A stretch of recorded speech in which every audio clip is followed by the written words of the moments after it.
محمد بن اسماعیل بن آذر بخاری رحمۃ اللہ تعالی علیہ روایت کرتے ہیں کہ حضرت امام جعفر صادق بن امام محمد باقر بن امام زین العابدین بن امام حسین رضی اللہ تعالیٰ عنہ سے امیر المومنین حضرت علی بن ابی طالب نے فرمایا کہ ایک دن میں پیارے نبی صلی اللہ تعالیٰ علیہ وسلم کی بارگاہ میں بیٹھا تھا کہ حضرت جابر بن عبداللہ انصاری نے حضرت صلی اللہ تعالیٰ علیہ وسلم سے عرض کیا، اے اللہ کے رسول صلی اللہ علیہ وسلم، میرے ماں باپ آپ پر قربان۔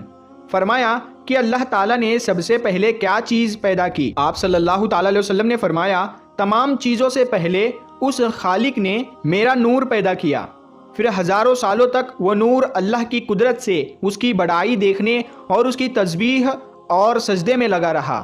ابن عباس کی روایت ہے کہ وہ نور محمدی 12,000 سال تک حیرانی کے ساتھ خدا کی عبادت میں لگا رہا۔ پھر اللہ تعالیٰ نے اس نور سے ایک موتی پیدا کیا، اس موتی پر اپنی جلالی نظر ڈالی تو اس روب کے اثر سے وہ موتی پانی پانی ہو گیا، پھر 1000 سال تک بہتا رہا۔ بعد میں اس کے 10 حصے کیے گئے۔ پہلا حصہ عرش بنایا، اس کے 4000 ستون کیے، ایک ستون سے دوسرے ستون تک 4000 سال کی راہ ہے۔ اس کے بعد 4 فرشتے پیدا کیے، ایک آدمی کی شکل میں، دوسرا اونٹ کی شکل، تیسرا کرگس کے روپ میں، چوتھا گائے کے جسم کی شکل میں۔ ان کے پاؤں یعنی جو سب سے نچلا حصہ ہے وہ مونڈھے عرش سے لگے ہوئے ہیں۔ ان کو اللہ کا حکم ہوا کہ عرش کو اٹھا لو، انہوں نے بہت زور مارا مگر نہ اٹھا سکے۔ پھر ارشاد ہوا کہ ہم نے تم کو 7 زمین و آسمان کا زور دیا، اٹھا لو۔ پھر انہوں نے طاقت لگا کر اٹھانا چاہا مگر اٹھا نہ سکے۔ اس کے بعد حکم ہوا کہ یہ تسبیح پڑھ کر اٹھا لو، سبحان ذل ملکی والملکوتی، سبحان ذل عزتی والعظمتی والہیبتی والقدرتی، کالکمالی والجمالی والکبریائی والجبروتی، سبحان الملک الحی الذی لا ینام ولا یموت، سبوح قدوس ربنا ورب الملائکۃ والروح۔ جب فرشتوں نے یہ تسبیح پڑھی، اللہ کی قدرت سے عرش اٹھا لیا۔ دوسرے حصے سے قلم بنایا، اس کی لمبائی 500 سال کا راستہ ہے اور چوڑائی 40 سال کا راستہ کی ہے۔ تیسرے حصے سے لوح محفوظ، حفاظت کی ہوئی تختی بنائی، اس کی اونچائی 100 سال کی راہ کی، چوڑائی 100 سال راہ کی ہے، اس کے چاروں طرف یاقوت جڑا ہے۔ پھر قلم کو حکم ہوا لکھ۔ عرض کیا کیا لکھو؟ لکھ میرا علم، میری خلقت۔ پھر قلم نے عرض کیا شروع کس طرح کروں؟ فرمان ہوا شروع کر بسم اللہ الرحمن الرحیم۔ پھر قلم نے بسم اللہ کو 1000 سال میں پورا کیا۔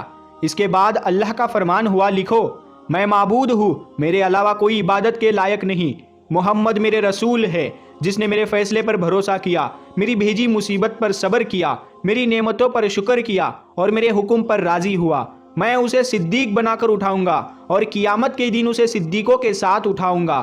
اور جس نے میرے فیصلوں پر بھروسہ نہ کیا، میری بلا پر صبر نہ کیا، میری نعمتوں پر شکر نہ کیا اور میرے حکم پر راضی نہ رہا، اسے چاہیے کہ مجھے ہی معبود چنے۔ پھر قلم نے لکھا اور لکھتی چلی گئی، یہاں تک کہ لکھ ڈالا بارش کی بوندوں کو، پیڑوں کے پتوں کو، ریگستانوں کے ریتوں کو اور قیامت تک جو جو ہونے والا ہے۔ لکھتے ہیں کہ جب قلم نے محمد صلی اللہ علیہ وسلم کا نام سنا تو عرض کیا کہ اے خدا، تیرے جیسا اور برابر کا کوئی نہیں، پھر یہ کس بزرگ کا نام ہے؟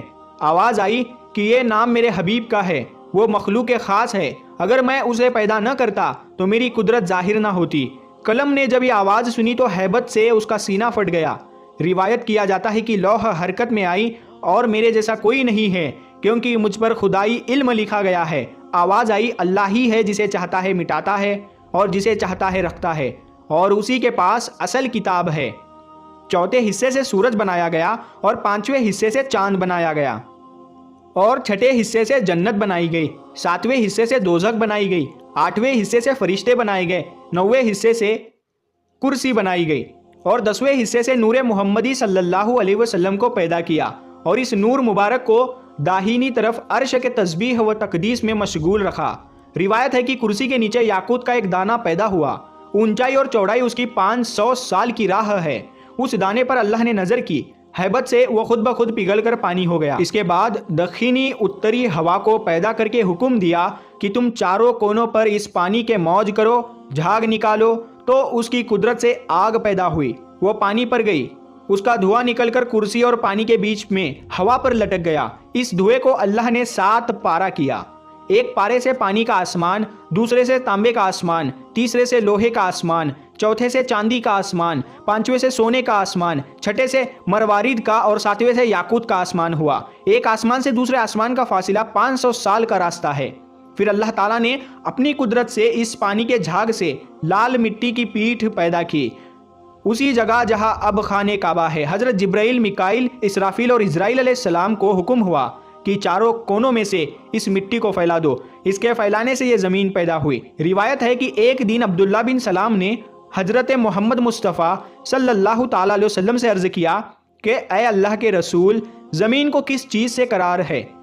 آپ صلی اللہ تعالیٰ علیہ وسلم نے فرمایا، کاف پہاڑ سے۔ زمین اور آسمان کی ہریالی اسی کا سایہ ہے۔ کاف پہاڑ کی اونچائی 500 سال کی راہ ہے، اور کاف پہاڑ کے اس پار 7 زمینیں مشک کی، 7 کافور کی اور 7 چاندی کی ہے۔ 70,000 جھنڈے ہیں، ہر علم کے نیچے 70,000 فرشتے ہیں۔ روایت کرنے والے نے عرض کیا، اے اللہ کے رسول، اس کے بعد کیا ہے؟ فرمایا، ایک ازگر ہے، اس کی لمبائی 2000 سال کی راہ ہے۔ فرمایا کہ 7ویں زمین پر فرشتے، 6ٹھی زمین پر شیطان اور اس کی اولاد، اور 5ویں زمین پر دیو، اور 4تھی زمین پر سانپ، اور 3ری زمین پر جانور تکلیف پہنچانے والے، اور دوسری پر پریا، اور پہلی زمین پر سب آدمی ہیں۔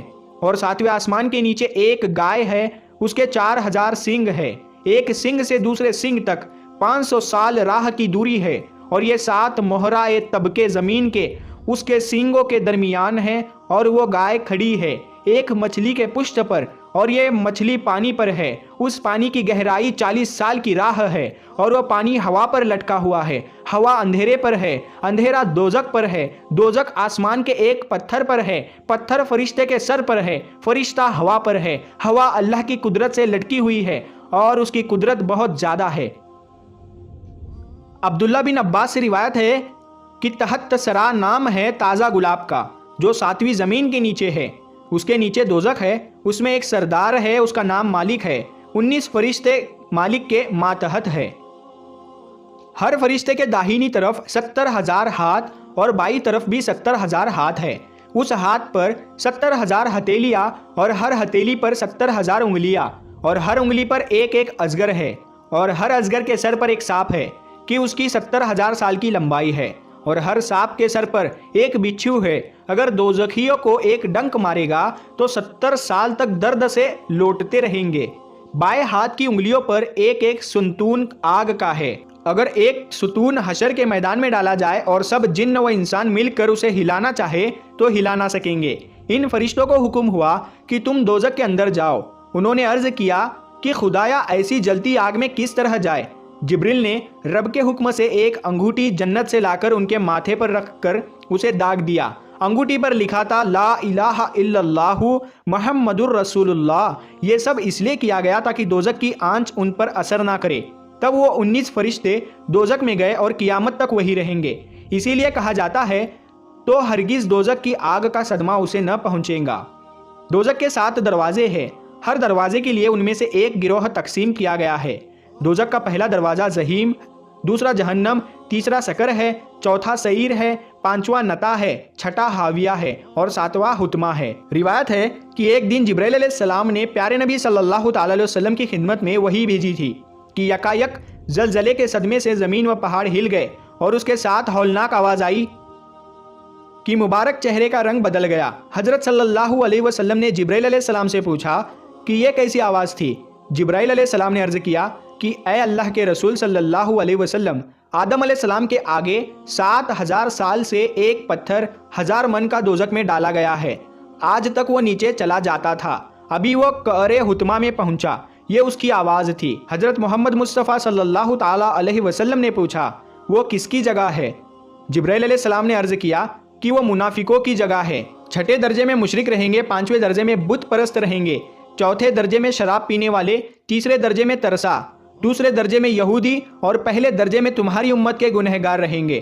دوزخ کے ایک دروازے سے دوسرے دروازے تک 70 سال کی راہ لگتی ہے، ایک سرپوش سنگین کی جس کی چوڑائی 50 سال کی راہ ہے۔ دوزخ کے منہ پر رکھا ہے۔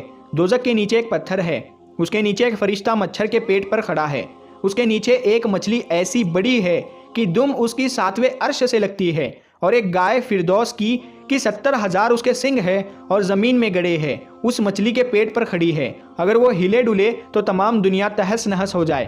روایت ہے عبداللہ بن عباس سے کہ ہر آسمان پر ان گنت فرشتے ہیں، وہ سب اللہ تعالیٰ کے حکم سے تسبیح، تقدیس، تحلیل، تمہید، تمجید، تکبیر میں لگے ہوئے ہیں۔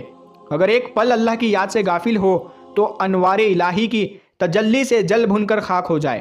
یہ فرشتے کچھ گائے کی شکل کے ہیں، کچھ سانپ کی شکل کے ہیں، کچھ گدھ کی شکل کے ہیں، کچھ آدھا بدن برف کا ہے، کچھ کا آگ کا، کچھ قیام میں ہے، کچھ رکوع میں ہے، کچھ سجدے میں ہے، کچھ قعود میں ہے، یعنی نماز میں بیٹھے ہوئے ہیں۔ وہ قیامت میں اس عبادت کے باوجود معافی کی درخواست کریں گے۔ پھر خدا نے اتوار کے دن عرش اٹھانے والوں کو پیدا کیا، پیر کے دن آسمان کے 7 طبق پیدا کیے، منگل کو زمین کے 7 طبق پیدا کیے، بدھ کو اندھیارا پیدا کیا، جمعرات کو زمین کے منافع، جمعہ کو سورج، چاند اور تاروں کو اور سب آسمانوں کو حرکت دی، اور سنیچر کو پوری کائنات کو پیدا کر کے فراغت حاصل کی۔ ایک روایت ہے کہ اللہ تعالیٰ نے ریت کو پیدا کر کے ہوا کو حکم دیا تو ایک حصہ اس کا زمین پر اور ایک حصے کو زمین کے اندر لے گئی۔ اس کے بعد بے دھوئے کی آگ پیدا کر کے اس سے جنوں کی قوم پیدا کی، جنوں سے دنیا بھر گئی۔ ان پر ایک پیغمبر یوسف نام کا بھیجا، جنوں نے اس پیغمبر کی بات نہ مانی بلکہ اسے مار ڈالا، زمین پر ظلم کرنے لگے۔ تب اللہ تعالیٰ نے اسرائیل علیہ السلام کو اور فرشتوں کو ان کے ساتھ بھیجا، انہوں نے سب کو مار کر ان کی گندگی دنیا سے پاک کر ڈالی۔